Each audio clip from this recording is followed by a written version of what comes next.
दोस्तों नमस्कार, स्वागत है आपके अपनी यूट्यूब चैनल एग्रोटेक स्टडी में। दोस्तों मैं हूं अरविंद यादव और दोस्तों फिर मैं हाजिर हूं आपका 12th एग्रीकल्चर का subject element of science chapter number 6 लेकर। दोस्तों सब्जेक्ट का element of science chapter number 6 लाए हैं। दोस्तों 5 चैप्टर हम आपको पढ़ा चुके हैं। 6वां चैप्टर का नाम है दोस्तों कार्बनिक रसायन या ऑर्गेनिक केमिस्ट्री। दोस्तों अगर आप हमारे यूट्यूब चैनल पर नए हैं तो चैनल को सब्सक्राइब ज़रूर कर लीजिए। दोस्तों रोज़ आपको एक वीडियो जो कि एक चैप्टर का हम लेकर आते हैं। दोस्तों आप 12th में पढ़ रहे हैं तो ये वीडियो आपके लिए बहुत ही शानदार होने वाला है। दोस्तों आप देखिए, ये चैप्टर 3 नंबर का है दोस्तों, जो कि बहुत ही महत्वपूर्ण है। इसको हम लोग जान लेते हैं। दोस्तों चैप्टर का नाम है कार्बनिक रसायन। हम केमिस्ट्री के बारे में आज से स्टार्ट कर रहे हैं। 5 चैप्टर दोस्तों केमिस्ट्री के हैं जो भी बहुत महत्वपूर्ण है। दोस्तों कार्बनिक रसायन से आप क्या समझते हैं, इसका महत्व लिखिए। सबसे पहले हम ये जानेंगे कि कार्बनिक रसायन होता क्या है और इसका महत्व। तो रसायन विज्ञान की वह शाखा मतलब केमिस्ट्री की वह ब्रांच है जिससे कार्बन हाइड्रोजन के संयोग से बने यौगिक एवं उनके व्युत्पन्न यौगिकों का अध्ययन किया जाता है। कार्बनिक रसायन कहलाता है। सिंपल सी भाषा में आपको बताऊं कि रसायन विज्ञान की वह शाखा है, मतलब केमिस्ट्री विज्ञान की वह शाखा है जिसमें हम क्या करते हैं, कार्बन हाइड्रोजन के संयोग से, मतलब दोनों कार्बन और हाइड्रोजन दोनों से मिलकर संयोग से बने यौगिक बन जाते हैं और उनसे उत्पन्न यौगिकों का अध्ययन किया जाता है। वही क्या कहलाता है, आपके कार्बनिक रसायन कहलाते हैं। इसका महत्व की बात कर लेते हैं। महत्व है सबसे पहले औषधि के रूप में। तो आपको बताएं कि औषधि के रूप में पेनिसिलिन आपकी दवा है, टेट्रासाइक्लिन है, एस्पिरिन है, पैरासीटामोल है। ये सभी दवाएं औषधि जो हैं वो कार्बनिक यौगिकों से ही बनाई जाती हैं। किससे बनाई जाती हैं, आपकी कार्बनिक यौगिकों से ही ये दवाएं सभी बनाई जाती है। तो इसका पहला महत्व हुआ। दूसरी बात करते हैं दोस्तों ईंधन के रूप में। तो लकड़ी की बात करें, पेट्रोल की बात करें, मिट्टी के तेल की बात करें, एलपीजी है आपका, ये सभी आपके कार्बनिक यौगिकों द्वारा निर्मित होते हैं। कार्बनिक यौगिक क्या होते हैं, ये थोड़ा सा जान लीजिए। कार्बनिक यौगिक का मतलब सीधी बात है, कार्बन एवं हाइड्रोजन से मिलकर जो बने पदार्थ हैं वही आपके कार्बनिक यौगिक कहलाते हैं। तो ये सभी जो पदार्थ हैं ये कार्बन से बने हुए हैं, इसलिए सभी चीज़ें कार्बन से बनाई जाती, लकड़ी, मिट्टी का तेल। तो इनका ये महत्व है दोस्तों। तीसरा बात करें खाद्य पदार्थों के रूप में, तो खाद्य पदार्थ के रूप में बात कर लेते हैं दोस्तों। अनाज की बात करते हैं, शक्कर है आपका, दूध है, घी है, वसा है, ये सभी चीज़ें कार्बनिक यौगिक की ही होते हैं। क्या होते हैं, ये सभी कार्बनिक यौगिक होते हैं। चौथा महत्व है दोस्तों कपड़ा उद्योग में। तो सूती, रेशमी, लाइलॉन आदि सभी कार्बनिक यौगिकों से बनाए जाते हैं। दोस्तों ये आपका कार्बन रसायन का महत्व है, क्योंकि औषधि के रूप में, ईंधन के रूप में, खाद्य पदार्थों के रूप में और कपड़ा उद्योग के रूप में, मतलब सभी आपके जो ज़रूरी सामान है उन सभी चीज़ों में कार्बनिक रसायन का बहुत ही महत्वपूर्ण या बहुत ही महत्व है, क्योंकि सभी चीज़ें आपकी कार्बनिक यौगिकों से ही बनाई जाती हैं। दोस्तों ये क्वेश्चन आपको समझ में आया हुआ, बहुत ही महत्वपूर्ण है। आगे बात कर लेते हैं कृषि रसायन किसे कहते हैं, इसका महत्व लिखिए। कृषि रसायन एग्रीकल्चर केमिस्ट्री क्या होता है, इसका इंपॉर्टेंस, तो इसका महत्व लिखिए। बात करते हैं रसायन विज्ञान, कृषि रसायन विज्ञान की बात करते हैं। तो दोस्तों रसायन विज्ञान की वह शाखा है, कृषि विज्ञान रसायन विज्ञान की वह शाखा जिसके अंतर्गत हम कृषि में प्रयोग होने वाले यौगिकों को बनाने वाली विधियां, उनके गुण, उनकी संरचना, इन सभी चीज़ों का अध्ययन किया जाता है, उसे ही कृषि रसायन कहलाता है। सिंपल सी भाषा में रसायन विज्ञान की वह शाखा, मतलब कृषि रसायन क्या है, एग्रीकल्चर केमिस्ट्री, केमिस्ट्री की शाखा है दोस्तों। एग्रीकल्चर केमिस्ट्री किसकी शाखा है, केमिस्ट्री की शाखा है, जिसके अंतर्गत हम कृषि में प्रयोग होने वाले यौगिक जो हैं उनको बनाने की विधियां, कैसे बनाया जाता है उनको, उनके गुण, उनकी संरचना, इन सब चीज़ों का अध्ययन करते हैं, उसे ही हम एग्रीकल्चर केमिस्ट्री या कृषि रसायन कहते हैं। अब दोस्तों इसके महत्व की बात कर लेते हैं। बहुत सिंपल सा इसका इंपॉर्टेंस है। बात करते हैं सबसे पहला पॉइंट की, फफूंदनाशक, कीटनाशक, इल्लियों को मारने वाली दवाइयों का निर्माण कृषि रसायन की देन। सही बात है, एग्रीकल्चर की, केमिस्ट्री की, हम इसी के द्वारा ही दोस्तों जो आपकी फंजीसाइड है, इंसेक्टिसाइड है, हर्बिसाइड, इन सभी जो आपका केमिकल्स जो बनाया जाए, ये सभी देन किसकी, आपकी एग्रीकल्चर केमिस्ट्री की देन है, क्योंकि सभी में केमिकल का यूज होता है। दूसरी बात करते हैं बीजोपचार रसायन।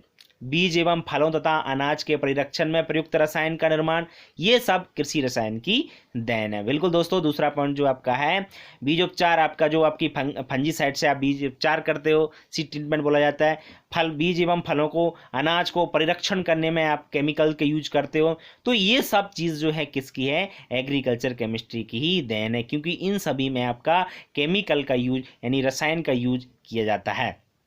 तीसरी बात करते हैं, फूलों, फलों एवं बीजों की वृद्धि तथा रोगों से रक्षा के लिए प्रयुक्त हार्मोन का निर्माण भी कृषि रसायन द्वारा ही हुआ है। बिल्कुल, क्या है? फूल, फलों को, बीजों की इनकी वृद्धि के लिए, उनके विकास के लिए क्या होता है? रोगों से रक्षा के लिए प्रयुक्त हार्मोन, जो हार्मोन्स होते हैं वो एग्रीकल्चर केमिस्ट्री या कृषि रसायन द्वारा ही इनका निर्माण संभव हुआ है। बिल्कुल दोस्तों, ये सब चीज़ें आपके एग्रीकल्चर केमिस्ट्री के अंतर्गत ही बनाई या निर्मित की जाती हैं।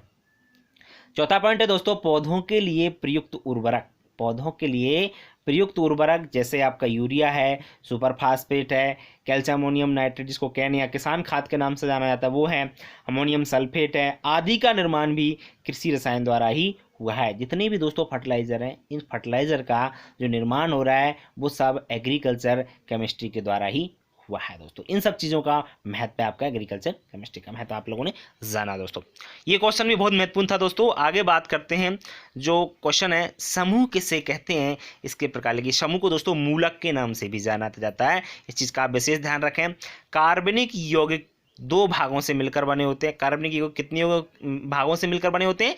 दो भागों से मिलकर बने होते हैं, उन्हें ही मूलक या समूह कहते हैं। जो दो चीज़ से मिलकर बना हुआ है, जैसे कार्बन हाइड्रोजन से मिला है, बनकर बना है तो एक समूह हो गया, और तीसरी चीज़ से भी बना है तो एक समूह है। कहने का मेरा मतलब ये है कि दो भागों से मिलकर बने हुए उन्हें क्या कहते हैं? मूलक या समूह कहते हैं। यह दो प्रकार के होते हैं। कितने प्रकार के होते हैं? ये दो प्रकार के होते हैं। पहला है एल्किल समूह। एल्किल समूह क्या होता है दोस्तों? किसी यौगिक के अणु का वह भाग जो उसके भौतिक गुणों को प्रदर्शित करता है, एल्किल समूह कहलाता है। सिंपल सी भाषा में मैं आपको बताऊं, कोई भी यौगिक है, यौगिक जैसे मान के लीजिए ग्लूकोज है, उसका एक यौगिक का अणु का वह भाग जो उसके भौतिक गुणों को, उसके भौतिक गुण उसकी ऊपर की फिजिकल कंडीशन को क्या कर रहा है? वो प्रदर्शित कर रहा है। उसे ही दोस्तों क्या कहते हैं? एल्किल समूह कहते हैं। भौतिक का मतलब होता है उसके ऊपरी गुण, ध्यान रखना, जो दिखाई देते हैं हमको वो भौतिक गुण या फिजिकल गुण कहलाते हैं, तो उसे एल्किल समूह कहते हैं दोस्तों। दूसरा है क्रियात्मक समूह। ये क्या होता है, इसको थोड़ा सा समझ लीजिए।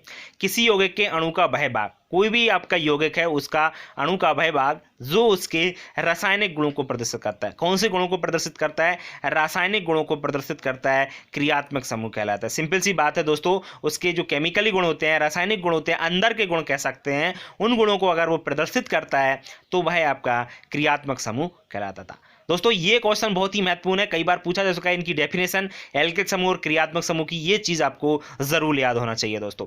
बहुत ही महत्वपूर्ण क्वेश्चन है। एक 2019 में, 2018 में भी इस क्वेश्चन को दो बार पूछा जा सकता है। 2020 में वो नहीं पूछा गया है, 21 में पूछा जा सकता है, इसलिए आप इसको याद रखें दोस्तों। नेक्स्ट क्वेश्चन है कार्बनिक एवं अकार्बनिक यौगिक में अंतर लिखिए। बहुत सिंपल क्वेश्चन है, कार्बनिक एवं अकार्बनिक यौगिकों में अंतर। देखो, कार्बनिक यौगिक क्या होते हैं? इन यौगिकों के गलनांक व क्वथनांक निम्न होते हैं। सिंपल सी बात है, कार्बनिक यौगिक जो होते हैं ना, इनके यौगिकों के गलनांक व क्वथनांक, गलनांक क्वथनांक तो आप लोग जानते होंगे, मतलब इनका मेल्टिंग पॉइंट और मोल्टिंग पॉइंट दोनों कह सकते हैं आप लोग, मतलब कम अधिक, जिनके जो आपके कहने का मतलब ये है, ऐसे यौगिक होते हैं दोस्तों, उबलना कह सकते हैं और जमना।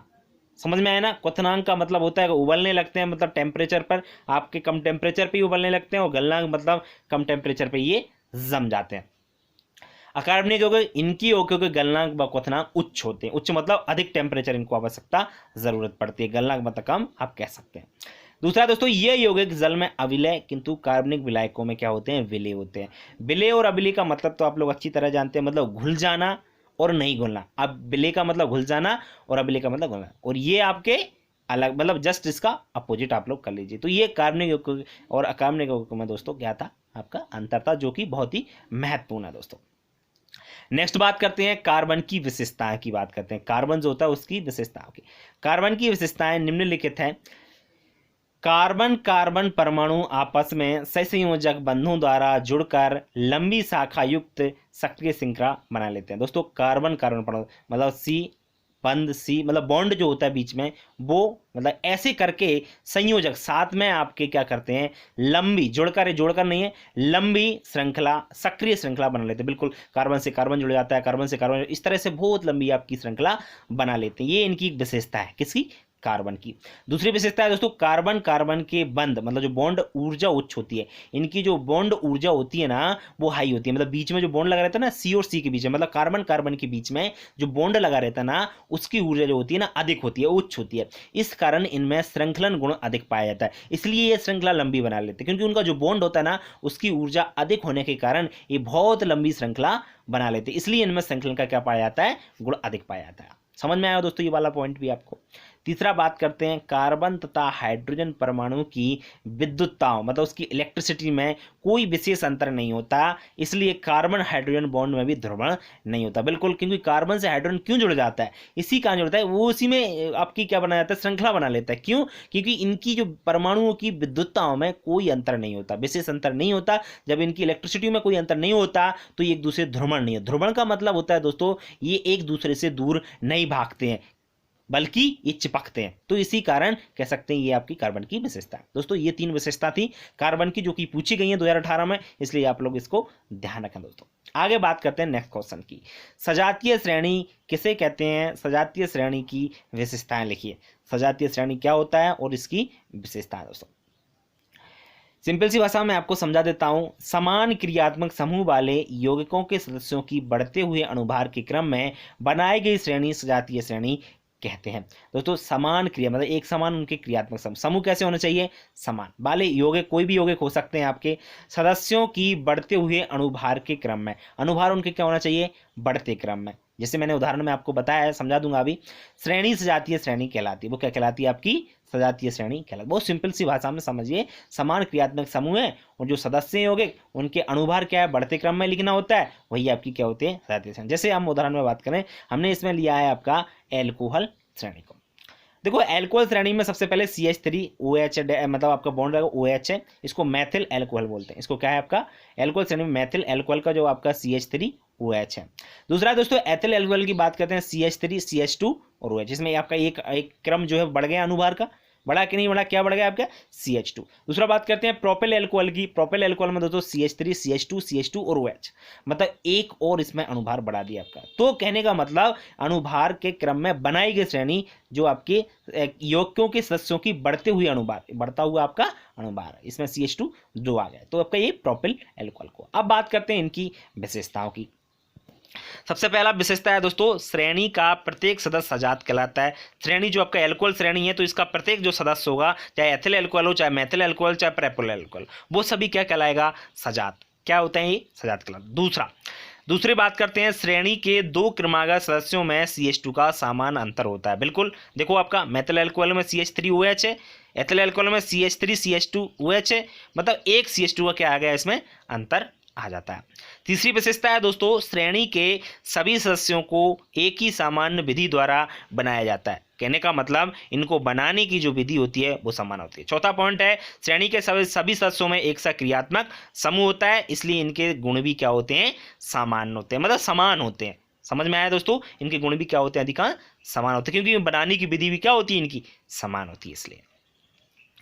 अब बात करते हैं नेक्स्ट क्वेश्चन जो है दोस्तों, मूलानुपाती सूत्र से आप क्या समझते हैं, उदाहरण सहित समझाइए।